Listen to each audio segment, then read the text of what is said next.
Cette séance de DIF10 est aujourd'hui consacrée aux dépendances d'inclusion et à leur inférence. Donc,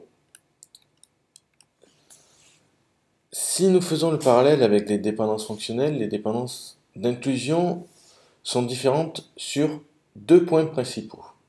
Tout d'abord, les dépendances d'inclusion vont mettre en jeu deux relations différentes et donc possèdent un caractère plus global que les dépendances fonctionnelles, où là on avait des dépendances entre ensemble d'attributs d'une même relation.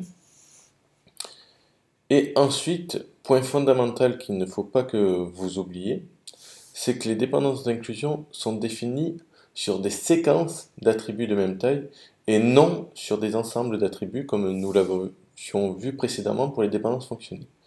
Donc, qui dit séquence d'attributs dit que l'ordre des attributs au sein de la séquence est très très important. Donc, comme pour n'importe quelle dépendance, nous allons d'abord voir la syntaxe des dépendances d'inclusion avant d'analyser leur sémantique. Donc la syntaxe des dépendances d'inclusion est très simple. Donc soit R en schéma de base de données, une dépendance d'inclusion DI sur R est une expression de la forme R de X inclus dans S de Y, où vous avez R et S qui sont des relations, et X et Y des séquences d'attributs distincts. Et donc on a la condition que le nombre d'attributs dans la séquence X est égal au nombre d'attributs dans la séquence Y. Donc j'insiste bien sur le fait que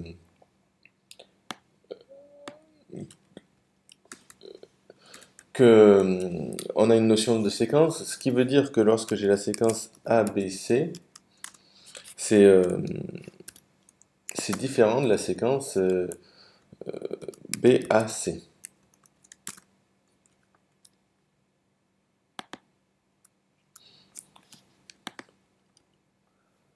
Donc regardons maintenant la sémantique des dépendances d'inclusion. Donc l'idée est très simple, c'est qu'on va imposer que chaque valeur prise, donc notons par exemple que nous avons une dépendance d'inclusion RI de X inclus dans RJ de Y, et bien cette dépendance d'inclusion va être satisfaite si et seulement si, pour tous les tuples présents dans RI, alors il existe toujours une valeur dans R de J, donc il existe toujours un tuple dans R de J, tel que j'ai TI de X égale à TI de Y. Donc par exemple, si je veux la dépendance d'inclusion, si je veux que sur ma base de données j'ai une contrainte tout titre projeté actuellement de la relation programme et le titre d'un film apparaissant dans la relation film, alors ça serait programme de titre inclus dans film titre. Donc reprenons d'autres exemples. On va prendre un schéma de relation pour décrire les modules. Donc un module a un numéro de module, un intitulé et une description. Un schéma de relation pour décrire des séances de cours où on a une date et un numéro de module qui forment la clé et également un numéro de salle. Et donc je veux imposer que les numéros de modules dans les séances soient bien des modules qui existent et donc éviter les modules fictifs. Et donc pour cela, on définit la dépendance d'inclusion. Séance numéro de module inclus dans module numéro de module. Un autre exemple. Maintenant, supposons que nous avons aussi une relation emprunt qui a une date, un numéro de module, un numéro de prof et un numéro de vidéo, projecteur. Et on veut que les vidéos doivent être réservées pour des séances existantes dans la base et non pour des usages personnels. Et donc pour cela, on va faire la dépendance d'inclusion emprunt avec la séquence date et numéro de module inclus dans séance date numéro de module. Et donc attention parce que là, quand on a plus d'un attribut, la notion de séquence est très importante. Et donc si j'avais mis emprunt numéro de module date inclus dans date numéro de module, j'aurais essayé d'appareiller la première valeur de ma séquence, donc si j'avais permuté numéro de module, avec la première valeur de la séquence à droite de la DI, c'est-à-dire date. Et donc là, j'aurais pas cherché du tout la même signification, dépendance d'inclusion et avec la même sémantique. Donc, en SQL, vous avez vu la notion de clé étrangère, notamment introduite avec les mots clé foreign key. Et donc, une contrainte d'intégrité référentielle est une DI dont la partie droite est une clé.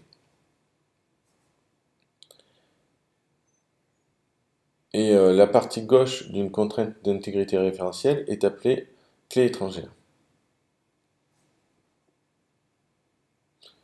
Donc, ce qu'il faut voir, c'est que toutes les DI ne sont pas des clés étrangères. Donc, par exemple, si j'ai la dépendance d'inclusion où je souhaite imposer que tous les cours possèdent au moins une séance dans l'année, donc ce qui veut dire que cours numéro de cours inclus dans séance numéro de cours, euh, le problème c'est que numéro de cours n'est pas une clé de séance où ma clé était un couple. Donc là, je montre bien qu'une dépendance d'inclusion n'est pas forcément nécessairement une contrainte d'intégrité référentielle. Donc ça, ce n'est pas nécessairement un problème, c'est juste dans des soucis d'efficacité où il est plus facile de vérifier des contraintes qui mettent en jeu des clés que toutes les contraintes. Donc c'est un choix des SGBD bien souvent. Et, et donc si vous voulez vérifier de telles dépendances, il va falloir que vous réalisiez les triggers correspondants. Mais c'est déjà la même chose pour les dépendances fonctionnelles, où les dépendances fonctionnelles qui sont vérifiées par voie SGBD sont les dépendances de clés, donc que certaines.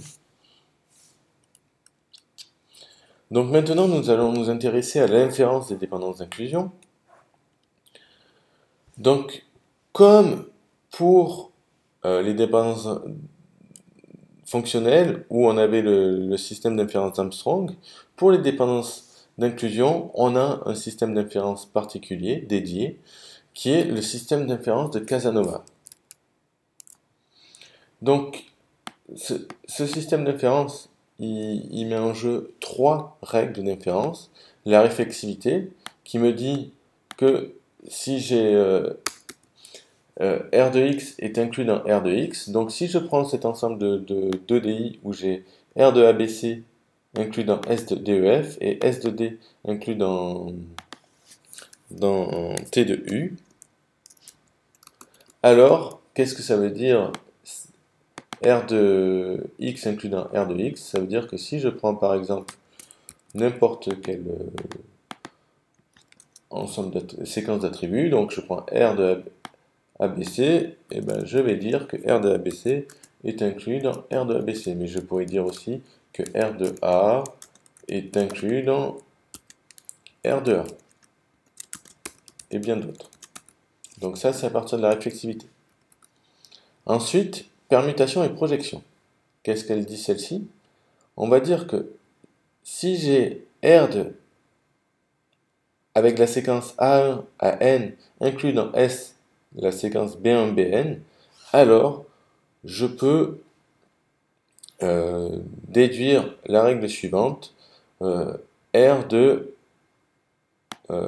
et là je vais travailler sur une sous-séquence de A1 à N, donc avec une permutation, donc je peux modifier l'ordre des attributs dans ma séquence, et sur une sous-séquence, donc plus nécessairement travailler sur N attributs mais K, avec K inférieur ou égal à N, et donc cette permutation-là, je vais la préserver aussi de l'autre côté.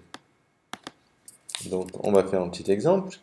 Donc, supposons je vais partir de cette DF-là, DI-là, pardon, R de ABC inclus dans S de DEF. Donc, je peux changer un ordre et faire une permutation de ma séquence et par exemple faire BAC. À ce compte-là, il faut que cette permutation, j'en tienne compte de l'autre côté aussi, et donc notamment que ça me fera EDF. Donc ça, c'est une permutation. Maintenant, on peut aussi travailler sur des sous-séquences. C'est-à-dire, plus nécessairement ma séquence de 3 attributs ici, mais sur n'importe quelle séquence de 2 attributs ou de 1 attribut. Ce qui veut dire, par exemple, que je peux dire que R de BA est inclus dans S de ED, par exemple. Ou R de B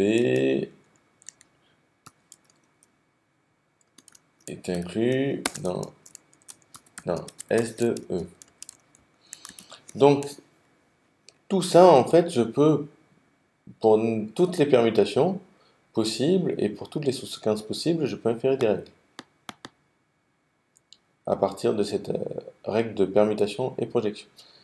Et troisième règle importante dans mon système, c'est la transitivité, donc où j'ai R de X inclus dans S de Y et S de Y inclus dans S de T de Z, alors on a R de X inclus dans T de Z. Donc ça veut dire quoi ici? Ça veut dire, j'ai montré que j'avais, si j'applique un axiome de permutation et projection, je peux montrer que j'ai R de A qui est inclus dans S de D. Donc il suffit que je respecte l'ordre et que je travaille sur une séquence de taille 1. Et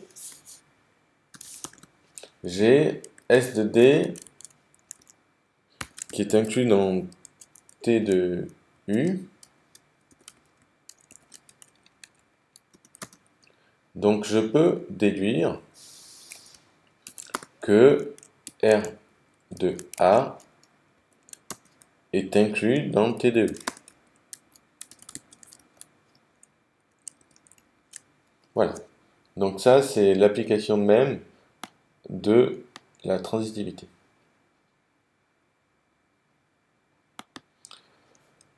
Donc, ce système d'inférence est correct et complet, ce qui veut dire que toutes les dépendances d'inclusion qui sont dérivées via ce système sont correctes, sont vraies, et toutes les dépendances d'inclusion valides peuvent être dérivées via ce système d'inférence. Le problème par rapport aux dépendances fonctionnelles, c'est que le problème d'inférence des DI est très difficile à traiter, puisque dans le cas général, il est dans la classe de complexité PSpace complet. Alors que pour les dépendances fonctionnelles, c'était un problème polynomial. La notion de fermeture d'un ensemble de dépendances d'inclusion s'applique. Donc ça voudra dire que ça sera à partir d'un ensemble de dépendances d'inclusion, ça sera toutes les dépendances d'inclusion valides par rapport à cet ensemble de départ. Par contre, la fermeture d'un ensemble d'attributs ne s'applique pas puisque ici, nous manipulons des séquences d'attributs et non des ensembles.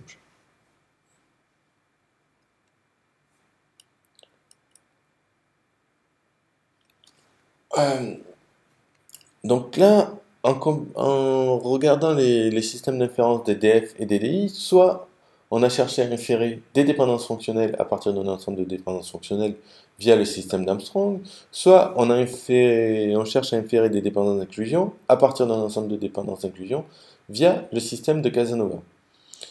Cependant, il existe quand même des interactions entre DF et DI, donc les trois les plus connues sont celles-ci. Donc si j'ai une dépendance d'inclusion R de XY inclus dans T, S de T de U, et que sur S, j'ai une dépendance fonctionnelle T détermine fonctionnellement U, alors cet ensemble implique que sur R, j'ai la dépendance fonctionnelle X détermine fonctionnellement Y. Donc, deuxième règle, si j'ai R de XY inclus dans S de TU et R de XZ inclus dans S de TB et une dépendance fonctionnelle T détermine U, alors tout ça implique la dépendance d'inclusion R de XYZ inclus dans S de TUV. Et là, une troisième règle. Donc, la preuve de ces trois propriétés sera vue dans for l'objet d'un TD. Donc voilà, c'est la fin de la séance pour aujourd'hui.